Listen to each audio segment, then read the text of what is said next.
নমস্কাৰ। এই মুহূৰ্তত আহি পৰিছে অসমবাসী ৰাজ্যখনে কেইবাটাও গুৰুত্বপূৰ্ণ খবৰ।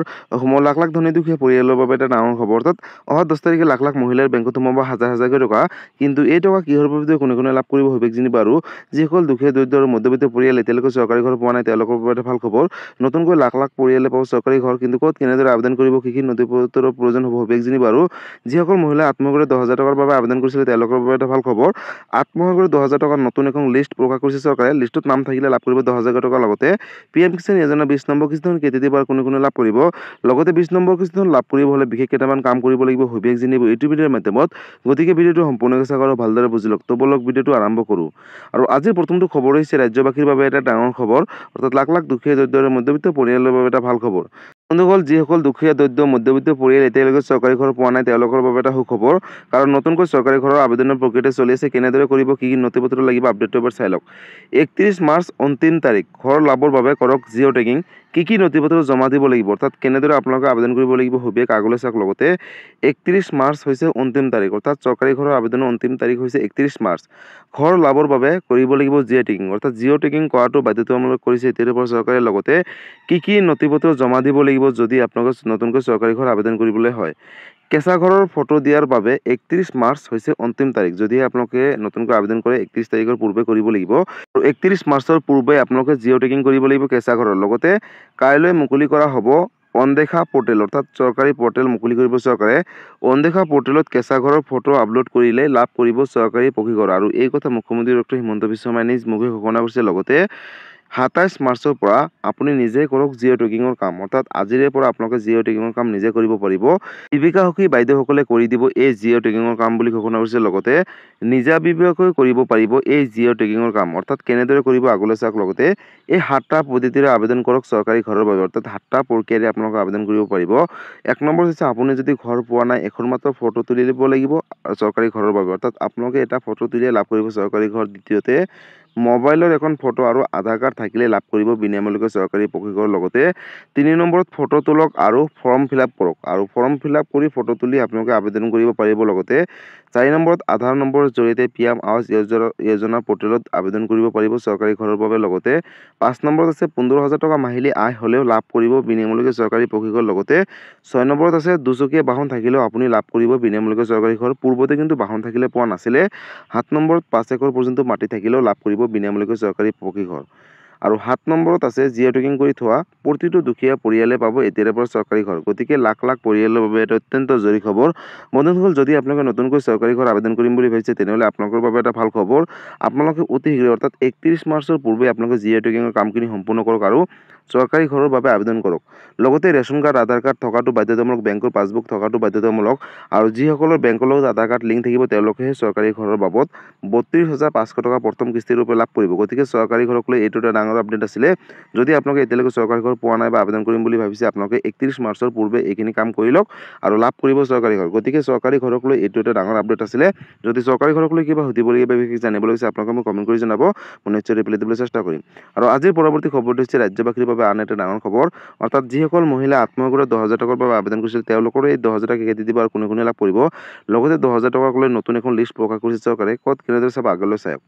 গোটৰ মহিলাসকলৰ তালিকা ওলাল। পৰীক্ষা কৰক আপোনাৰ নাম আছে নে নাই। 1 এপ্ৰিলত একাউণ্টত সোমাব 10,000 টকা। লগতে লাখ লাখ মহিলাৰ বাবে এটা আহি গ'ল সুখবৰ। বন্ধুসকল, যিসকল মহিলা আত্মসহায়ক 10,000 টকাৰ বাবে আবেদন কৰিছে তেওঁলোকৰ বাবে এটা ভাল খবৰ। 10,000 টকা লাভৰ বাবে ওলাল তালিকা। অৰ্থাৎ নতুন এখন লিষ্ট প্ৰকাশ কৰিছে চৰকাৰে। এতিয়াই তালিকাত পৰীক্ষা কৰক আপোনাৰ নাম আছে নে নাই। যদিহে আপোনালোকৰ নাম আছে তেনেহ'লে লাভ কৰিব প্ৰথম কিস্তিত 10,000 টকা। প্ৰতিগৰাকী মহিলাৰ একাউণ্টত সোমাব প্ৰথম কিস্তিৰ ৰূপে 10,000 টকা। লগতে বিহালী সমষ্টিৰ পৰা আৰম্ভ হ'ব ধনৰ বিতৰণৰ প্ৰক্ৰিয়া। আৰু এই কথা মুখ্যমন্ত্ৰীগৰাকীয়ে ঘোষণা কৰিছে। লগতে যিসকল বাছনিভুক্ত মহিলাৰ নাম ফোনযোগে ঘোষণা কৰিব চৰকাৰে। অৰ্থাৎ বাছনিভুক্ত মহিলাৰ নাম ফোনযোগে ঘোষণা কৰি যাব। লগতে যদিহে 10,000 টকাৰে ভাল ব্যৱহাৰ কৰে বা ভাল ব্যৱসায় কৰে তেনেহ'লে পৰৱৰ্তী সময়ত 25,000 টকা লাভ কৰিব। মুখ্যমন্ত্ৰী ডক্টৰ হিমন্ত বিশ্ব শৰ্মাই ডাঙৰ ঘোষণা কৰিলে আত্মসহায়ক 10,000 টকা ক'লে। গতিকে লাখ লাখ মহিলাৰ বাবে এটা ভাল খবৰ। বন্ধুসকল, যদি আপুনি এগৰাকী আত্মসহায়কৰ সদস্য হয় তেনেহ'লে আপোনালোকৰ বাবে এটা অত্যন্ত জৰুৰী খবৰ। আপোনালোকৰ নতুন এখন লিষ্ট প্ৰকাশ কৰিছে। যদি সেইখন লিষ্টত আপোনালোকৰ নাম থাকে তেনেহ'লে লাভ কৰিব 10,000 টকা।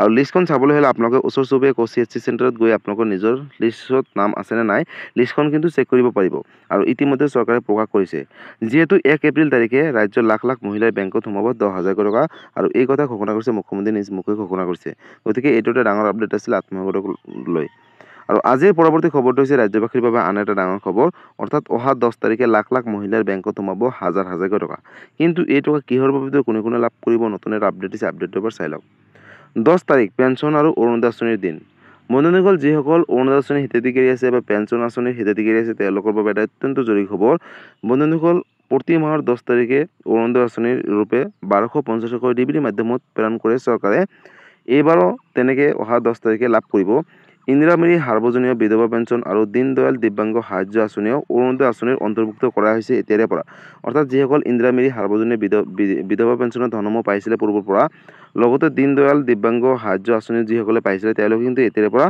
1250 টকাকৈ লাভ কৰিব শ্বহীদ কুশল কোঁৱৰ বৃদ্ধ পেঞ্চন আকৌ ৰাষ্ট্ৰীয় দিব্যাংগ পেঞ্চন যিসকলে পাইছিলে তেওঁলোকে কিন্তু অহা 10 তাৰিখে তেওঁলোকৰ বেংক একাউণ্টত লাভ কৰিব আৰু বন্ধুসকল যদি আপোনালোকৰ বেংকৰ লগত এতিয়ালৈকে ডিবিটি এক্টিভ হোৱা নাই তেনেহ'লে আপোনালোকে পোনপ্ৰথমতে বেংকৰ লগত আধাৰ কাৰ্ডটো লিংক কৰক আৰু অহা 10 তাৰিখে আপোনালোকে লাভ কৰিব এই চৰকাৰী টকা গতিকে যিসকল মহিলা প্ৰথমৰ পৰা অৰুণোদয় আঁচনিৰ ধনসমূহ পাইছিলে তেওঁলোকে কিন্তু অহা 10 তাৰিখে লাভ কৰিব গতিকে এইটো এটা ডাঙৰ আপডেট আছিলে অৰুণোদয় আঁচনিক লৈ লগতে বিধৱা পেঞ্চন দিব্যাংগ পেঞ্চন আৰু শ্বহীদ কুশল কোঁৱৰ সাৰ্বজনীন বৃদ্ধ পেঞ্চন আৰু আজিৰ পৰৱৰ্তী খবৰটো হৈছে PM কিষাণ যোজনা 20 নম্বৰ কিস্তি ধনক লৈ বন্ধুসকল PM কিষাণ যোজনা 20 নম্বৰ কিস্তি ধন কেতিয়া দিব কোনে লাভ কৰিব লগতে 20 নম্বৰ কিস্তি ধন লাভ কৰিবলৈ বিশেষ কেইটামান কাম কৰিব লাগিব নতুন এটা আপডেট দিছে পোনপ্ৰথমতে আপডেটটো এবাৰ চাই লওক প্ৰধানমন্ত্ৰী কৃষক সন্মান নিধি যোজনা সবলীকৃত কৃষক শক্তিশালী কৃষি খণ্ড অসম ৰাজ্যিক কৃষি পঞ্জীয়ন 11 মাৰ্চ 2025 অসমত প্ৰধানমন্ত্ৰী কৃষক সন্মান নিধি যোজনা হিতাধিকাৰী সক্ৰিয় সংখ্যা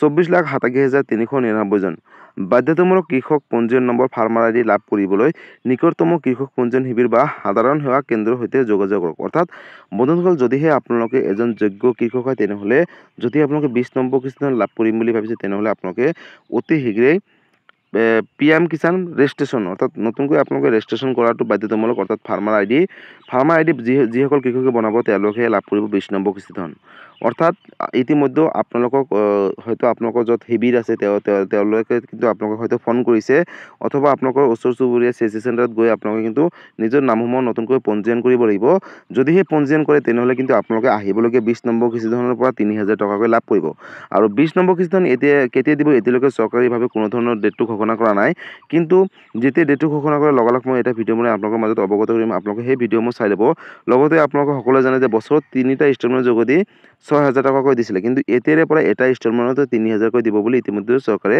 নতুনকৈ সিদ্ধান্ত গ্ৰহণ কৰিছে গতিকে যদিহে 3,000 দিয়ে তেনেহ'লে আপোনালোকৰ বাবে এটা সুখবৰ গতিকে আপোনালোকে এই ভিডিঅ'টো সকলো কৃষকৰ মাজলৈ শ্বেয়াৰ কৰি দিব যাতে সকলো কৃষকসকলে নিজৰ নামসমূহ পঞ্জীয়ন কৰিব পাৰে এটা নিৰ্ধাৰিত সময়ৰ ভিতৰত আৰু এই নিৰ্ধাৰিত সময়ৰ ভিতৰত যদি আপোনালোকে নিজৰ নামসমূহ পঞ্জীয়ন কৰে তেনেহ'লে আহিবলগীয়া PM কিষাণ যোজনা অৰ্থাৎ 3,000 টকা অৰ্থাৎ 20 নম্বৰ কিস্তি ধন 3,000কৈ দিব বুলি চৰকাৰে কৈছে তেতিয়া আপোনালোকে লাভ কৰিব 3,000কৈ টকা গতিকে বন্ধুসকল PM কিষাণ যোজনাক লৈ এইটো এটা ডাঙৰ আপডেট আছিলে যদি PM কিষাণ যোজনাক লৈ কিবা সুধিবলগীয়া বা বিশেষ জানিবলগীয়া আপোনালোকে মোক কমেণ্ট কৰি জনাব মই নিশ্চয় ৰিপ্লাই দিবলৈ চেষ্টা কৰিম লগতে এই ভিডিঅ'টো আপোনালোকে সকলো কৃষকৰ মাজলৈ শ্বেয়াৰ কৰি দিব কাৰণ এই আপডেটটো চাই যাতে সকলোৱে নিজৰ নামসমূহ পঞ্জীয়ন কৰিব পাৰে আৰু আহিবলগীয়া কিস্তি ধনসমূহ লাভ কৰিব পাৰে গতিকে বন্ধুসকল আজি আছিলে এইটো এটা ইনফৰ্মেটিভ ভিডিঅ' আৰু গুৰুত্বপূৰ্ণ খবৰ ভিডিঅ'টো চাই কেনেকুৱা পালে যদি ভাল পালে চেনেলটো নতুনকৈ আছে চেনেলটো ছাবস্ক্ৰাইব কৰিব লাইক কৰিব কিবা সুধিবলগীয়া বা বিশেষ জানিবলগীয়া আপোনালোকে মোক কমেণ্ট কৰি জনাব মই নিশ্চয় ৰিপ্লাই দিবলৈ চেষ্টা কৰিম লগতে এই ভিডিঅ'টো আপোনালোকে সকলোৰে মাজলৈ শ্বেয়াৰ কৰি দিব কাৰণ এই আপডেটবোৰ সকলোৱে জনা উচিত বা চোৱাটো উচিত ধন্যবাদ জয় আই অসম